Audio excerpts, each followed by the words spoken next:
Good morning students. आज आप लोग जो फर्स्ट ईयर का सेल बायोलॉजी का जो चैप्टर है उसके अंतर्गत आज हम लोग लाइसोसोम देखते हैं। तो सबसे पहले जनरली सब लोग जानते हैं लाइसोसोम का कॉमन नेम क्या है, डाइजेस्टिव बॉडी या डाइजेस्टिव ऑर्गन कहा जाता है। अगर इसकी हम डिस्कवरी की बात करें, डिस्कवर बाय C.D. डुबे इन 1955। एक साइंटिस्ट थे C.D. डुबे, उन्होंने 1955 में इसको डिस्कवर किया था। Present in animal cell and plant cell but in animal cell they are more frequent. Means इसका मतलब है जो लाइसोसोम होते हैं प्लांट और एनिमल सेल्स दोनों सेल्स में तो प्रेजेंट होते हैं, लेकिन एनिमल सेल्स में अगर देखा जाए तो ज़्यादा नंबर में प्रेजेंट होते हैं। क्यों? क्योंकि एनिमल्स के अंदर डाइजेस्टिव वर्क करने के लिए, डाइजेशन करने के लिए ज़्यादा डाइजेस्टिव ऑर्गन की रिक्वायरमेंट पड़ेगी, ज़्यादा ज़रूरत पड़ेगी। इसलिए एनिमल्स के अंदर जो लाइसोसोम्स होते हैं ज़्यादा नंबर में होते हैं कंपैरेटिवली प्लांट सेल की अगर बात किया जाए। तो सबसे पहले जो प्लांट सेल के अंदर डिस्कवरी की बात आई थी, एक साइंटिस्ट थे P. मार्टिल रिपोर्टेड लाइसोसोम इन न्यूरोस्पोरा फंगी। एक क्वेश्चन आ सकता है कि सबसे पहले अगर प्लांट की बात किया जाए, प्लांट के अंदर सबसे पहले लाइसोसोम किस प्लांट में देखा गया था? वो प्लांट आपका था न्यूरोस्पोरा, एक फंगस था न्यूरोस्पोरा। उसी के अंदर सबसे पहले आपका लाइसोसोम देखा गया था, प्लांट लाइसोसोम। साइज की अगर बात करते हैं 0.23 म्यू से लेकर के 0.50 म्यू तक होता है। अगर इसकी हम शेप की जनरली बात करते हैं, जनरली इसका शेप कैसा होता है? राउंड शेप में होता है। अगर देखा जाए इसका earlier name, earlier called means दिया गया इसका अर्लियर नेम, पहले इसको हम लोग लाइसोसोम नहीं कहते थे। लाइसो मीन्स क्या? डाइजेस्टिव, और सोम मीन्स बॉडी, तो इसका मतलब डाइजेस्टिव बॉडी होती है। लेकिन इससे पहले भी इसका नाम क्या था? Pericanalicular bodies. अगर लाइसोसोम से पहले इसकी बात किया जाए इस सेल ऑर्गेनेल्स का, तो इसका नाम था पेरी कैनालिकुलर बॉडीज। इसके बाद अगर देखते हैं इसका structure, single membrane bound structure. कैसा स्ट्रक्चर होता है? सिंगल मेम्ब्रेन मीन्स अभी तक हम लोग देखे थे माइटोकॉन्ड्रिया, क्लोरोप्लास्ट, ये सब कहते थे डबल लेयर थे, डबल मेम्ब्रेन। लेकिन ये ऐसा लेयर ऐसा सेल ऑर्गेनेल्स है जिसमें केवल एक ही सेल और आपका सेल मेम्ब्रेन प्रेजेंट होता है, एक ही मेम्ब्रेन प्रेजेंट होती है। इसके बाद अब कहाँ कहाँ एब्सेंट होते हैं? Absent in human RBC prokaryotic cells. ये ह्यूमन की जो आरबीसी होती है उसके अंदर प्रेजेंट होते हैं, और जो प्रोकैरियोटिक सेल्स होते हैं उन सब के अंदर लाइसोसोम एब्सेंट होता है। कॉल्ड सुसाइड बैग, इसका अगर कॉमन नेम देखा जाए इसको सुसाइड बैग कहा जाता है। क्यों कहा जाता है suicide bag? As they digest damage and ageing cells and also external particles. Suicide bag इसलिए कहा जाता है क्योंकि क्या करते हैं, जितने भी सेल्स के अंदर डैमेज सेल्स, जितने भी डैमेज सेल्स होंगे उसको डाइजेस्ट करने की रिस्पॉन्सिबिलिटी होती है। एजिंग एज मीन्स जो सेल्स ओल्ड हो चुके होते हैं उसको डाइजेस्ट, एंड एक्सटर्नल, और कुछ ऐसे सब्सटेंस होते हैं जो सेल्स में अदर सेल्स से बाहर से उसी के अंदर एंटर करते हैं, तो उसको डाइजेस्ट करने की भी रिस्पॉन्सिबिलिटी किसकी होती है? लाइसोसोम की होती है। इसलिए इसको सुसाइड बैग कहा जाता है, क्योंकि इसके अंदर जो कुछ जाएगा वो सब क्या हो जाएगा? डाइजेस्ट हो जाएगा। जैसे आपका डैमेज सेल्स, एजिंग सेल्स, जो ओल्ड सेल्स होंगी, और जो बाहर से कुछ पार्टिकल्स आएंगे सबके सब इसमें डाइजेस्ट हो जाएंगे। अब इसके अंदर अगर डाइजेस्ट होते हैं कोई भी सब्सटेंस, अगर किसी के अंदर डाइजेस्ट होगा तो उसके लिए कुछ ना कुछ एंजाइम्स होंगे जिससे वो डाइजेस्ट होता है। तो इसके अंदर क्या होते हैं? एक एंजाइम्स होते हैं जिसको हाइड्रोलिटिक एंजाइम्स या डाइजेस्टिव एंजाइम्स कहा जाता है।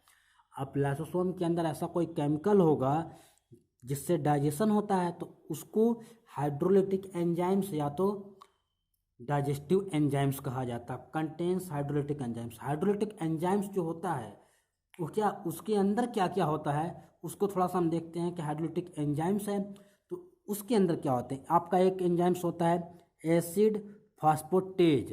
एक एंजाइम कौन सा होता है? एसिड फास्फोटेज एंजाइम होता है। दूसरा enzyme acid ribo nuclease enzyme होता है। थर्ड आपका एंजाइम होता है एसिड डीऑक्सी राइबो न्यूक्लिएज होता है। उसके बाद कैथेप्सिन होता है एंड सल्फेट्स ETC। मीन्स ये 4-5 आपके एंजाइम्स होते हैं जो क्या करते हैं, जो भी आपके एक्सटर्नल पार्टिकल्स होते हैं, डैमेज सेल्स होती हैं, एजिंग सेल्स होती है, उसको डाइजेस्ट करने में हेल्प करते हैं। अब क्वेश्चन कभी कभी पूछता है कि जो लाइसोसोम होते हैं वो डाइजेशन जो होता है कितने pH या किस मीडियम में करते हैं। जैसे आप डाइजेशन पढ़ते हैं तो उसमें सभी चीज़ का जो डाइजेशन होगा, सेलुलोज का डाइजेशन है, कार्बोहाइड्रेट, ग्लूकोज और फैट का, प्रोटीन्स का, तो सबका डाइजेशन के लिए अलग अलग pH वैल्यू होता है।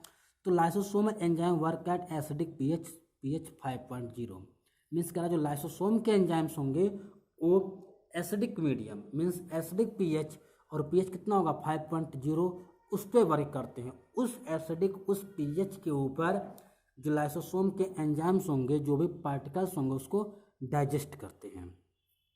Polymorphic cell organelles. Polymorphic cell organelles का मतलब होता है कि अगर देखा जाए तो इसके कई सारे क्या होते हैं, poly means many, formic means form, इसके कई सारे फॉर्म होते हैं, इसके कई सारे रूप होते हैं। ऐसा नहीं है कि आपको लाइसोसोम केवल एक ही प्रकार का सेल्स में रहेगा तो उसी रूप में रहेगा, वो चेंज होता रहता है। क्यों? क्योंकि उसको अपने वर्क के हिसाब से, फंक्शन के हिसाब से उसका जो शेप होता है, उसका जो फॉर्म होता है वो चेंज होता है, जिसको मैनी फॉर्म या पॉलीमॉर्फिक कहा जाता है। अगर हम बात करते हैं कितने टाइप्स के होते हैं, अगर पॉलीमॉर्फिक में देखेंगे लाइसोसोम्स तो आपके 4 टाइप के होते हैं। पहला आपका प्राइमरी लाइसोसोम, दूसरा है आपका सेकेंडरी लाइसोसोम, थर्ड है आपका रेसिडुअल बॉडी, फोर्थ आपका है ऑटोफैजिक वैक्यूल्स। ये 4 टाइप्स के हो गए। अब इसके बारे में हम एक एक डिटेल्स में देखते हैं। जैसे प्राइमरी लाइसोसोम्स क्या होते हैं, containing hydrolytic enzymes only. Primary lysosomes ऐसे लाइसोसोम्स होंगे जिसमें केवल और केवल क्या होंगे, हाइड्रोलिटिक एंजाइम्स होंगे। These are formed by Golgi body. और ये किससे बने होते हैं, गोल्जी बॉडी से, क्योंकि हमको पता है लाइसोसोम किससे बना होता है, गोल्जी बॉडी से बना होता है। तो प्राइमरी लाइसोसोम ऐसे लाइसोसोम होते हैं जिसके अंदर केवल और केवल हाइड्रोलिटिक एंजाइम्स होते हैं, उसको प्राइमरी लाइसोसोम कहते हैं। अब पता है गोल्जी बॉडी में क्या होते हैं, सिस्टर्नी होते हैं। गोल्जी बॉडी के 3 कंपोनेंट होते हैं, वेसिकल, सिस्टर्नी एंड ट्यूब्यूल्स। तो जो गोल्जी बॉडी का जो सिस्टर्नी होता है वो बडिंग करता है। बडिंग मीन्स उसमें से बड्स, न्यू बड्स निकलती हैं और बडिंग करके सिस्टर्नी से क्या बनता है, आपका प्राइमरी लाइसोसोम बनता है। अगर क्वेश्चन पूछा जाए लाइसोसोम के किस कंपोनेंट से आपका लाइसोसोम डेवलपमेंट होता है, तो आप लोग का आंसर होगा सिस्टर्नी जो होता है वो बडिंग करके आपका हमारा प्राइमरी लाइसोसोम फॉर्म करता है, प्राइमरी लाइसोसोम का प्रोडक्शन होता है।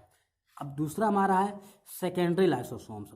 सेकेंडरी लाइसोसोम्स को अगर हम समझना है तो क्या समझेंगे, अगर इसको देखा जाए डाइजेस्टिव वैक्यूल्स और हेट्रोफैगोसोम्स कहा जाता है। डाइजेस्टिव वैक्यूल्स और हेट्रोफैगोसोम्स कहा जाता है। क्यों? क्योंकि primary lysosomes plus fuse equal to secondary lysosomes. Means कह रहा है जो हमारे प्राइमरी लाइसोसोम्स होंगे, ये हमारा क्या प्राइमरी लाइसोसोम्स है, ये हमारे क्या हैं, किनारे किनारे हमारे हाइड्रोलिटिक एंजाइम्स हैं, ये हमारे हाइड्रोलिटिक एंजाइम्स हैं। कह रहा हाइड्रोलिटिक एंजाइम्स प्लस ये हमारा क्या है, फूड पार्टिकल्स। हाइड्रोलिटिक एंजाइम्स और फूड पार्टिकल्स जब दोनों मिल जाएंगे, मीन्स हाइड्रोलिटिक एंजाइम इसके ऊपर अपनी जो एक्टिविटी है वो एक्टिवेट कर देगा, इसका अपना जो फंक्शन है, मीन्स फूड को डाइजेस्ट करना जब स्टार्ट कर देगा, इस कंडीशन को सेकेंडरी लाइसोसोम्स कहते हैं। मतलब पहले वाले में क्या था, केवल और केवल हमारे हाइड्रोलिटिक एंजाइम्स, लेकिन दूसरे टाइप का जो हमारा लाइसोसोम होगा उसमें हाइड्रोलिटिक एंजाइम्स के अलावा फूड पार्टिकल्स होंगे और हाइड्रोलिटिक एंजाइम उस फूड पार्टिकल्स को डाइजेस्ट करना स्टार्ट कर देंगे। इस कंडीशन को सेकेंडरी, इस फॉर्म को सेकेंडरी लाइसोसोम कहा जाता है। थर्ड आपका है residual body. Residual body means a secondary lysosome बीस undigested food is called residual body. Means का जब सेकेंडरी लाइसोसोम होगा, ऐसा तो है नहीं कि जितना फूड है सबको डाइजेस्ट कर जाएगा, कुछ उसमें से फूड पार्टिकल्स अनडाइजेस्टेड रह जाएंगे, रिमेन्स रह जाएंगे, जो डाइजेस्ट नहीं होंगे बचे रह जाएंगे। और जो आपका लाइसोसोम होगा जब उसमें फूड पार्टिकल्स डाइजेस्ट होने से बच जाएंगे, उस कंडीशन को रेसिडुअल बॉडी कहा जाता है। कि मीन्स लाइसोसोम के अंदर अभी कुछ फूड पार्टिकल्स बचे हुए हैं, अभी अवशेष बचे हुए हैं, उसके लिए उसे रेसिडुअल बॉडी कहा जाता है। ऑटोफैगिक वैक्यूल्स, इसको ऑटोफैगिक वैक्यूल्स मीन्स क्या है, ऑटोलाइसिस। इसका मतलब the autophagic vacuoles is form of lysosome which digest intracellular structure like mitochondria and ER endoplasmic reticulums. इसका मतलब जब कह रहा है कि लाइसोसोम्स किसी सेल्स के अंदर का, इंट्रासेलुलर सेल्स के अंदर के किसी स्ट्रक्चर को, जैसे माइटोकॉन्ड्रिया, गोल्जी बॉडी, इन सबको अगर डाइजेस्ट करना शुरू कर दे, इन सबको डाइजेस्ट स्टार्ट कर दे, तब उस कंडीशन को ऑटोफैगिक वैक्यूल्स, ऑटोफैगिक फॉर्म बोलते हैं, जिसमें लाइसोसोम सेल्स के अंदर के स्ट्रक्चर को डाइजेस्ट करना स्टार्ट करते हैं। इसके बाद अगर इसमें 2 पॉइंट और आता है, स्टेबलाइजर्स। स्टेबलाइजर्स का मतलब क्या होता है कि हमारे को पता है कि लाइसोसोम हमारा कैसा होता है, सिंगल मेम्ब्रेन स्ट्रक्चर है, लेकिन ऐसे कुछ केमिकल्स, ऐसे कुछ सब्सटेंस होते होंगे जो स्टेबलाइजर, इसकी स्टेबिलिटी को बढ़ाए रखते होंगे, मीन्स इसको मेम्ब्रेन को ईजिली ब्रेक होने से रोकते होंगे, उसको स्टेबलाइजर्स कहा जाता है। जैसे or substances which give stability to lysosome membrane, कुछ ऐसे सब्सटेंस होते हैं जो लाइसोसोम मेम्ब्रेन की स्टेबिलिटी को बढ़ाते हैं, उसकी मेम्ब्रेन को ब्रेक होने से रोकते हैं। जैसे एग्जांपल्स में कोलेस्ट्रॉल एंड कार्टिसोन, ये 2 ऐसे केमिकल्स होते हैं जो लाइसोसोम की मेम्ब्रेन्स को क्या करेंगे, ब्रेक होने से रोकने का काम करेंगे, जैसे कोलेस्ट्रॉल एंड कार्टिसोन। अब लेविलाइजर्स, कुछ ऐसे भी केमिकल्स होते हैं जो सुसाइड बैग की तरह जब ये काम करेगी, आप जब ये क्या करती है, ब्लास्ट करती है, उस समय क्या होगा, इसकी जो मेम्ब्रेन होगी वो ब्लास्ट करेगी, फट जाएगी, रैप्चर हो जाएगी।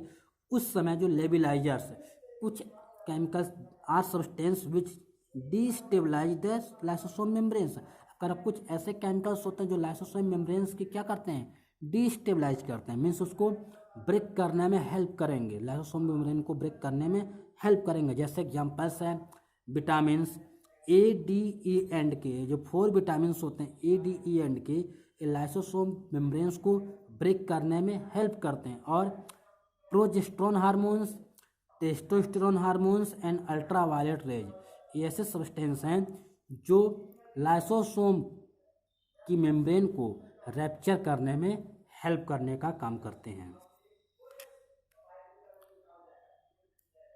Function of lysosome. अब लाइसोसोम का फंक्शन क्या होता है, सेलुलर डाइजेशन, मीन्स कह रहा वही कि सेल्स के अंदर के कोई सेल ऑर्गेनेल्स जब डाइजेस्ट करना शुरू कर दे, जैसे they digest cellular component such as mitochondria, endoplasmic reticulum etc., उसको बोलते हैं सेलुलर डाइजेशन, ऑटोलाइसिस, अपने आप खुद डाइजेशन करना शुरू कर दिया।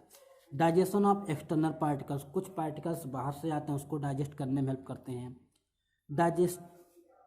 एक्स्ट्रा सेलुलर डाइजेशन, इसको इम्पोर्टेंट है, extracellular digestion means cells के बाहर भी ये डाइजेशन करते हैं। जैसे lysosome of sperm digest egg membranes, जो लाइसोसोम होता है किसका, स्पर्म का जो लाइसोसोम होगा, वो जो फीमेल का एक सेल होता है, उसकी जो मेम्ब्रेन होती, एक की जो मेम्ब्रेन होती है, उसको क्या करता है, डाइजेस्ट करता है। क्यों, क्योंकि जब डाइजेस्ट कर देगा, उसी के बाद जो आपका स्पर्म है उस सेल के अंदर एंटर कर पाएगा। इसलिए जो स्पर्म का लाइसोसोम होता है एग मेम्ब्रेन को डाइजेस्ट करता है, इसलिए इसको कैसा है, एक्स्ट्रा सेलुलर, क्योंकि सेल्स के बाहर डाइजेशन कर रहा है। इंट्रासेलुलर मीन्स सेल्स के अंदर जितने भी ऑर्गेनेल्स हैं उसको डाइजेस्ट करने की रिस्पॉन्सिबिलिटी किसकी करता है, कौन, हमारा लाइसोसोम करता है। ऑरिजिन, इसका जो ऑरिजिन मतलब ये बनते कहाँ पर हैं उसको देख लेते हैं। एंडोप्लाज्मिक रेटिकुलम से आपका गोल्जी बॉडी बनेगा, और गोल्जी बॉडी से फिर आपके क्या बनेंगे, लाइसोसोम। तो गोल्जी बॉडी किस पार्ट से लाइसोसोम बनते कंपोनेंट से, गोल्जी बॉडी की जो सिस्टर्नी होती है जब वो बडिंग करती है, और बडिंग से हमारा लाइसोसोम फॉर्म होता है। ये आपका आज का लाइसोसोम का वीडियो है, इसको देखिएगा, और जो नहीं समझ में आएगा उसको अगले टर्न पे आप लोग हमसे क्वेश्चन करिएगा। Thanks and have a nice day.